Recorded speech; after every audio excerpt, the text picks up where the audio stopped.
திருவேங்கடம் என்ற நபரை போலீசார் என்கவுண்டர் செய்தனர். இந்த நிலையில் அவரது உடலுக்கு உடற்கூறாய்வு செய்வதற்காக நேற்று காலை முதலே அவரது குடும்பத்தினர் மறுப்பு தெரிவித்த நிலையில் ஸ்டான்லி மருத்துவமனையில் அவரது உடலானது உடற்கூறாய்வு செய்யப்படாமல் இருந்து வந்தது. இந்த நிலையில் தான் நேற்று இரவு சரியாக 10:30 மணி அளவில் மேஜிஸ்ட்ரேட் தீபா அவர்கள் ஸ்டான்லி மருத்துவமனைக்கு வந்து இங்கு அவரது குடும்பத்தினருடன் பேச்சுவார்த்தை நடத்தி பின் போலீசாரும் சேர்ந்து பேச்சுவார்த்தை நடத்தியதில் அவரது குடும்பத்தினர் உடலை பெற்றுக் கொள்வதற்கு சம்மதித்தனர். மேலும் உடற்கூறாய்வு செய்வதற்கும் சம்மதித்து கையெழுத்திட்டிருக்கிறார்.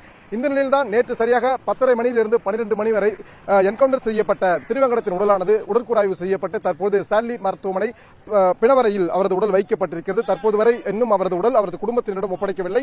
இருந்தபோதிலும் நேற்று காலை முதலே அவரது குடும்பத்தினர் உடலை வாங்க மறுத்து வந்த நிலையில் நேற்று இரவு நடந்த பேச்சுவார்த்தையின் காரணமாக உடலை வாங்க சம்மதிப்பதாகவும் அதேபோன்று உடற்கூறாய்வு செய்ய சம்மதிப்பதாகவும் அவர்கள் தெரிவித்திருக்கிறார்கள். குறிப்பாக என்கவுண்டர் செய்யப்பட்ட திருவேங்கடத்தின் தந்தை கண்ணன் மற்றும் அவரது சகோதரி முனியம்மா ஆகிய இருவரும் கையெழுத்திட்டிருக்கிறார்கள். இந்த நிலையில் தான் இன்னும் சற்று நேரத்தில் அந்த உடலானது அவர்களிடம் ஒப்படைக்கப்பட்டிருக்கிறது.